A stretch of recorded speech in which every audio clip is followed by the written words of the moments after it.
Je bénirai l'Éternel en tout temps. Ses louanges seront toujours dans ma bouche. Oh, j'aime qu'on ait un problème.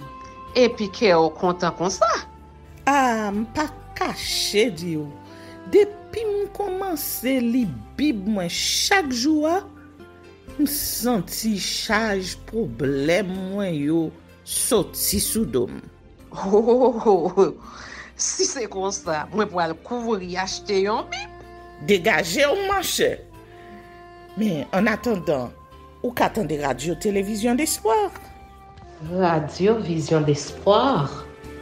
Oh, moi t'attendais une annonce comme ça, oui. Mais qui ça a te dit? Lecture de la Bible en un an.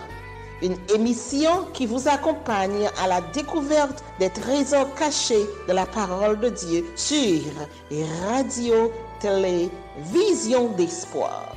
Chaque jour de 11h à 11h30 du matin, excepté mercredi 5h30, 6h de l'après-midi, samedi 7h30, 8h du matin, avec les sœurs Chantal Saint-Hubert, Claude Louis Orisma et votre servante Maudeline Maurice Hilaire.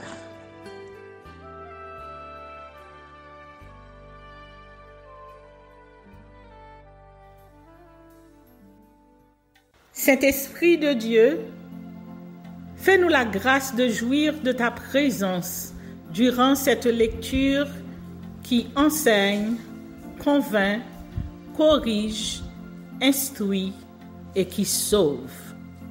Au nom de Jésus. Amen.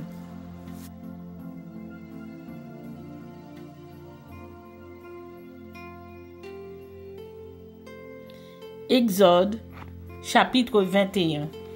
Loi relative à la liberté et à la vie. Voici les lois que tu leur présenteras. Si tu achètes un esclave hébreu, il servira 6 années. Mais la 7e année, il sortira libre, sans rien payer. S'il est entré seul, il sortira seul. S'il avait une femme, sa femme sortira avec lui. Si c'est son maître qui lui a donné une femme et qu'il en ait eu des fils et des filles, la femme et ses enfants seront à son maître et il sortira seul. Si l'esclave dit « J'aime mon maître, ma femme et mes enfants, je ne veux pas sortir libre », alors son maître le conduira devant Dieu et le fera approcher de la porte ou du poteau, et son maître lui percera l'oreille avec un poinçon, et l'esclave sera pour toujours à son service. Si un homme vend sa fille pour être esclave, elle ne sortira point comme sortent les esclaves. Si elle déplaît à son maître qui s'était proposé de la prendre pour femme, il facilitera son rachat, mais il n'aura pas le pouvoir de la vendre à des étrangers après lui avoir été infidèle. S'il la destine à son fils, il agira envers elle selon le droit des filles. S'il prend une autre femme, il ne retranchera pour rien pour la première à la nourriture, aux vêtements et au droit conjugal. Et s'il ne fait pas pour elle ces 3 choses, elle pourra sortir sans rien payer, sans donner de l'argent. Celui qui frappera un homme mortellement sera puni de mort. S'il ne lui a point dressé d'embûche et que Dieu l'ait fait tomber sous sa main, je t'établirai un lieu où il pourra se réfugier. Mais si quelqu'un agit si méchamment contre son prochain en employant la ruse pour le tuer, tu l'arracheras même de mon autel pour le faire mourir. Celui qui frappera son père ou sa mère sera puni de mort. Celui qui dérobera un homme et qui l'aura vendu ou retenu entre ses mains sera puni de mort. Celui qui maudira son père ou sa mère sera puni de mort. Si des hommes se querellent et que l'un d'eux frappe l'autre avec une pierre ou avec le poing, sans causer sa mort, mais en l'obligeant à garder le lit, celui qui aura frappé ne sera point puni, dans le cas où l'autre viendrait à se lever et à se promener dehors avec son bâton. Seulement, il le dédommagera de son interruption de travail et il le fera soigner jusqu'à sa guérison. Si un homme frappe du bâton son esclave, homme ou femme, et que l'esclave meurt sous sa main, le maître sera puni. Mais s'il survit un jour ou deux, le maître ne sera point puni, car c'est son argent. Si des hommes se querellent et qu'ils heurtent une femme enceinte et la fassent accoucher sans autre accident, ils seront punis d'une amende imposée par le mari de la femme et qu'ils paieront devant les juges. Mais s'il y a un accident, tu donneras la vie pour vie. Œil pour œil, dent pour dent, main pour main, pied pour pied. Brûlure pour brûlure, blessure pour blessure, meurtrissure pour meurtrissure. Si un homme frappe l'œil de son esclave, homme ou femme, et qu'il lui fasse perdre l'œil, il le mettra en liberté pour prix de son œil. Et s'il fait tomber une dent à son esclave, homme ou femme, il le mettra en liberté pour prix de sa dent. Si un bœuf frappe de ses cornes un homme ou une femme, et que la mort en soit la suite, le bœuf sera lapidé, sa chair ne sera point mangée, et le maître du bœuf ne sera point puni. Mais si le bœuf était auparavant sujet à frapper, et qu'on en ait averti le maître, qui ne l'a point surveillé, le bœuf sera lapidé dans le cas où il tuerait un homme ou une femme, et son maître sera puni de mort. Si on impose au maître un prix pour le rachat de sa vie, il paiera tout ce qui lui sera imposé. Lorsque le bœuf frappera un fils ou une fille, cette loi recevra son application. Mais si le bœuf frappe un esclave, homme ou femme, on donnera 30 cycles d'argent au maître de l'esclave et le bœuf sera lapidé. Si un homme met à découvert une citerne, ou si un homme en creuse une et ne la couvre pas, et qu'il y tombe un bœuf ou un âne, le possesseur de la citerne paiera au maître la valeur de l'animal en argent et aura pour lui l'animal mort. Si le bœuf d'un homme frappe de ses cornes le bœuf d'un autre homme, et que la mort en soit la suite, ils vendront le bœuf vivant et en partageront le prix. Ils partageront aussi le bœuf mort. Mais s'il est connu que le bœuf était auparavant sujet à frapper, et que son maître ne l'ait point surveillé, ce maître rendra bœuf pour bœuf et aura pour lui le bœuf mort.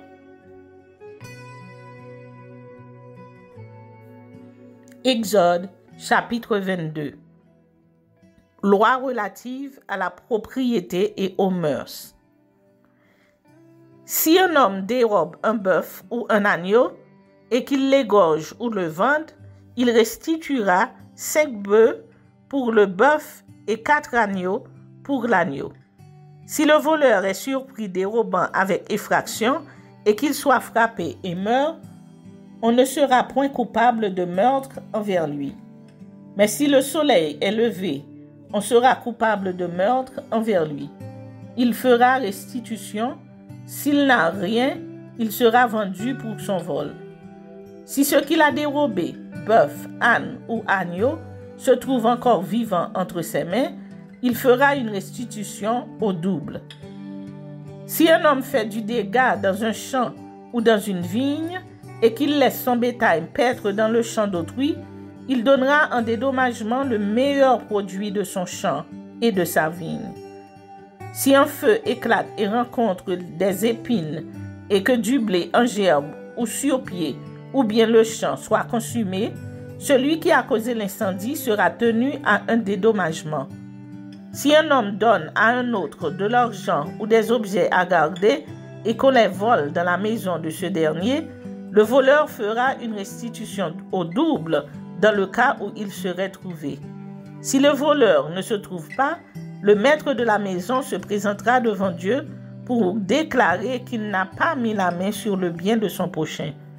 Dans toute affaire frauduleuse concernant un bœuf, un âne, un agneau, un vêtement ou un objet perdu, au sujet duquel on dira « c'est cela », la cause des deux parties ira jusqu'à Dieu. Celui que Dieu condamnera fera à son prochain une restitution au double. Si un homme donne à un autre un âne, un bœuf, un agneau ou un animal quelconque à garder, et que l'animal meurt, se casse un membre ou soit enlevé sans que personne l'ait vu, le serment au nom de l'Éternel interviendra entre les deux parties, et celui qui a gardé l'animal déclarera qu'il n'a pas mis la main sur le bien de son prochain. Le maître de l'animal acceptera ce serment et l'autre ne sera point tenu à une restitution. Mais si l'animal a été dérobé chez lui, il sera tenu vis-à-vis de son maître à une restitution. Si l'animal a été déchiré, il le produira en témoignage, et il ne sera point tenu à une restitution pour ce qui a été déchiré. Si un homme emprunte à un autre un animal, et que l'animal se casse un membre ou qu'il meurt en l'absence de son maître, il y aura lieu à restitution. Si le maître est présent, il n'y aura pas lieu à restitution. Si l'animal a été loué, le prix du louage suffira. Si un homme séduit une vierge qui n'est point fiancée et qu'il couche avec elle, il paiera sa dot et la prendra pour femme. Si le père refuse de la lui accorder, il paiera en argent la valeur de la dot des vierges. Tu ne laisseras point vivre la magicienne. Quiconque couche avec une bête sera puni de mort. Celui qui offre des sacrifices à d'autres dieux qu'à l'Éternel seul sera voué à l'extermination. Tu ne maltraiteras point l'étranger et tu ne l'opprimeras point, car vous avez été étrangers dans le pays d'Égypte. Tu n'affligeras point la veuve ni l'orphelin. Si tu les affliges et qu'ils viennent à moi, j'entendrai leurs cris. Ma colère s'enflammera et je vous détruirai par l'épée. Vos femmes deviendront veuves et vos enfants orphelins. Si tu prêtes de l'argent à mon peuple, au pauvre qui est avec toi, tu ne seras point à son égard comme un créancier. Tu n'exigeras de lui point d'intérêt. Si tu prends en gage le vêtement de ton prochain, tu le lui rendras avant le coucher du soleil, car c'est sa seule couverture, c'est le vêtement dont il s'enveloppe le corps, dans quoi coucherai-je-t-il? S'il crie à moi, je l'entendrai, car je suis miséricordieux. Tu ne maudiras point Dieu, et tu ne maudiras point le prince de ton peuple. Tu ne différeras point de m'offrir les prémices de ta moisson et de ta vendange. Tu me donneras le premier-né de tes fils. Tu me donneras aussi le premier-né de ta vache et de ta brebis. Il restera 7 jours avec sa mère, le 8e jour tu me le donneras. Vous serez pour moi des hommes saints, vous ne mangerez point de chair déchirée dans les champs, vous la jetterez aux chiens.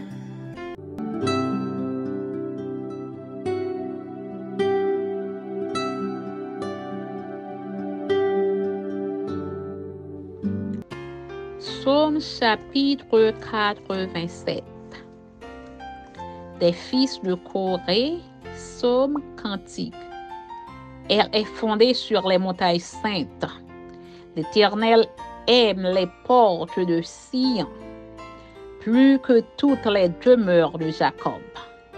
Des choses glorieuses ont été dites sur toi, ville de Dieu. Je proclame l'Égypte et Babylone parmi ceux qui me connaissent. Voici le pays des Philistins, Tyr avec Éthiopie. C'est dans Sion qu'ils sont nés. Et de Sion, il est dit, tous y sont nés. Et c'est le Très-Haut qui l'a fermé. L'Éternel compte en inscrivant les peuples, c'est là qu'ils sont nés.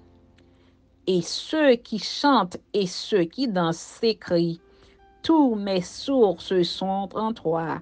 Amen.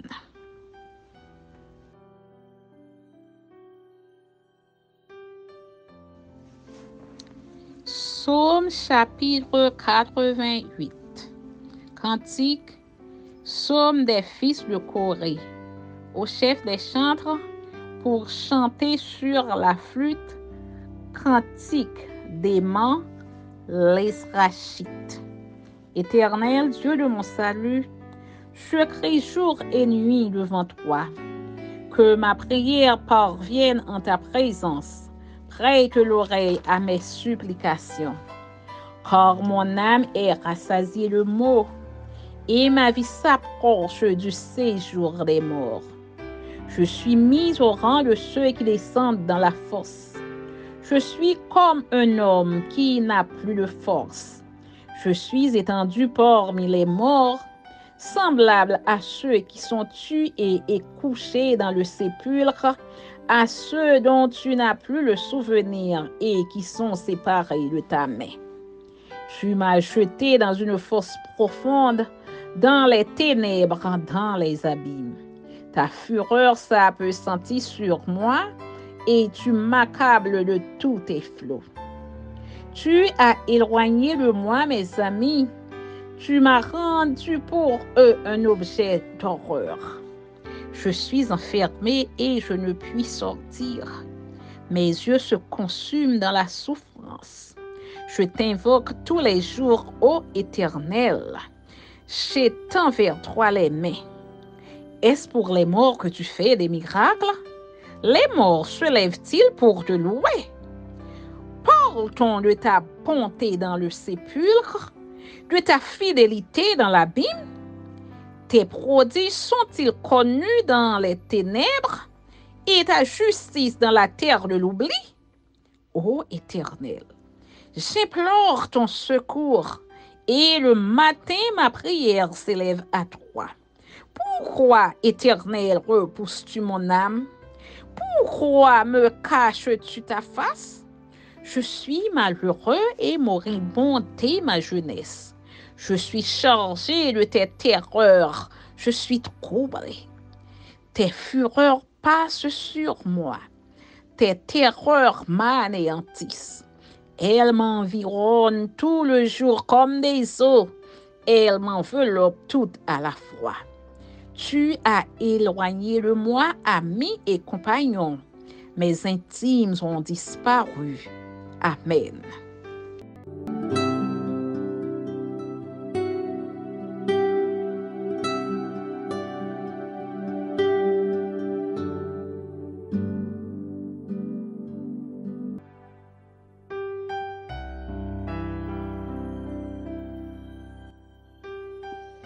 Luc chapitre 5. Pêche miraculeuse. Vocation de 3 disciples. Comme Jésus se trouvait auprès du lac de Génézareth et que la foule se pressait autour de lui pour entendre la parole de Dieu, il vit au bord du lac 2 barques d'où les pêcheurs étaient descendus pour laver leurs filets. Il monta dans l'une de ces barques qui était à Simon et il le pria de s'éloigner un peu de terre. Puis il s'assit et de la barque, il enseignait la foule. Lorsqu'il eut cessé de parler, il dit à Simon, « Avance en pleine eau et jetez vos filets pour pêcher. » Simon lui répondit, « Maître, nous avons travaillé toute la nuit sans rien prendre, mais sur ta parole, je jetterai le filet. » L'ayant jeté, ils prirent une grande quantité de poissons et leurs filets se rompaient. Ils firent signe à leurs compagnons qui étaient dans l'autre barque de venir les aider. Ils vinrent et ils remplirent les 2 barques au point qu'elles enfonçaient. Quand il vit cela, Simon-Pierre tomba aux genoux de Jésus et dit, « Seigneur, retire-toi de moi parce que je suis un homme pécheur. » Car l'épouvante l'avait saisi, lui et tous ceux qui étaient avec lui, à cause de la pêche qu'il avait faite.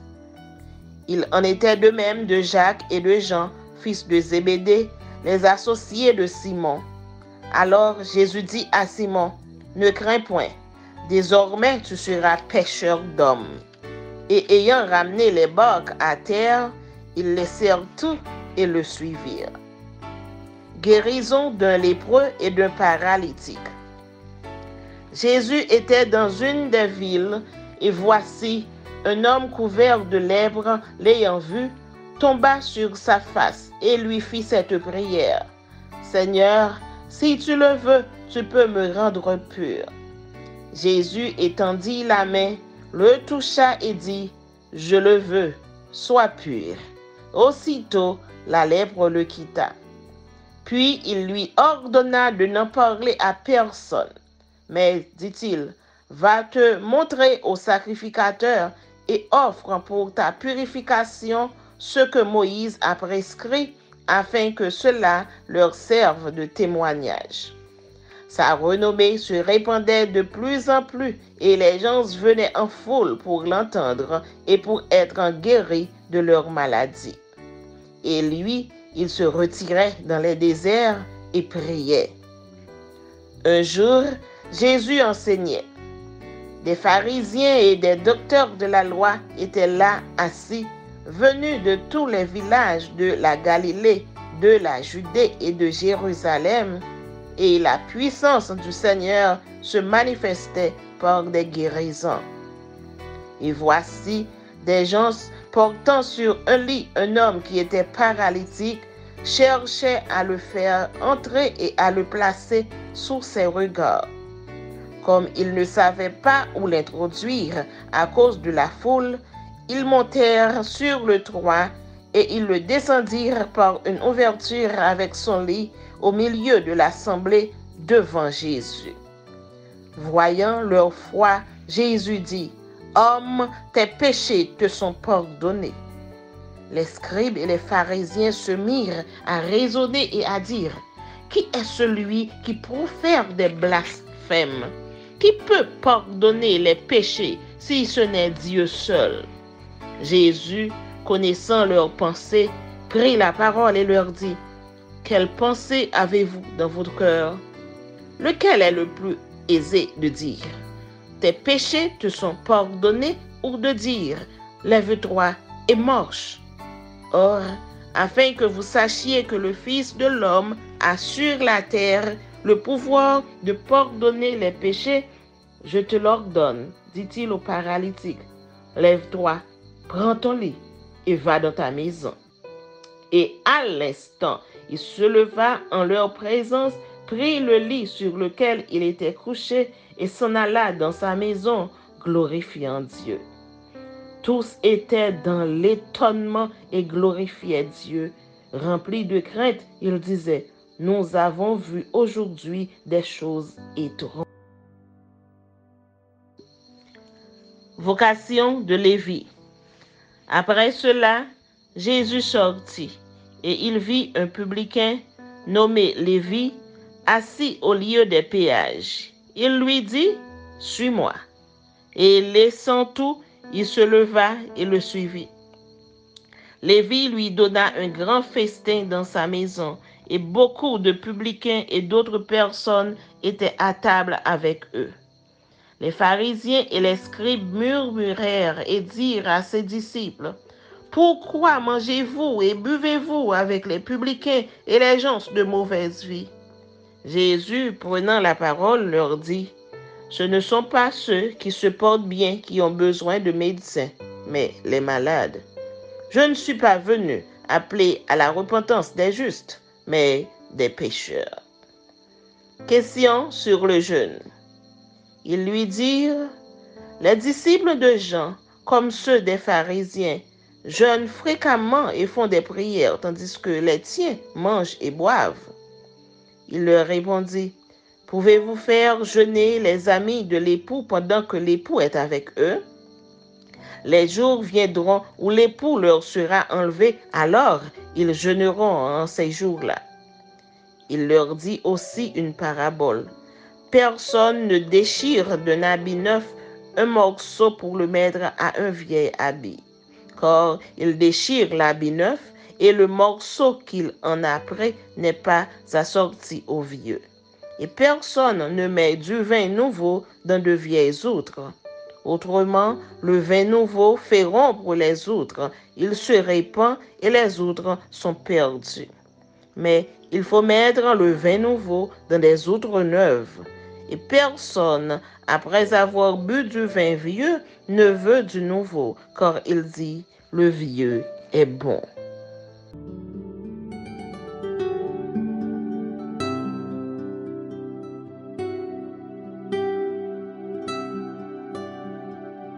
Merci Seigneur de nous donner le discernement dans la lecture de ta parole, que nous y prêtions attention afin d'appliquer notre cœur à la sagesse. Amen. Que celui qui a des oreilles pour entendre, entende, et que celui qui lit fasse attention.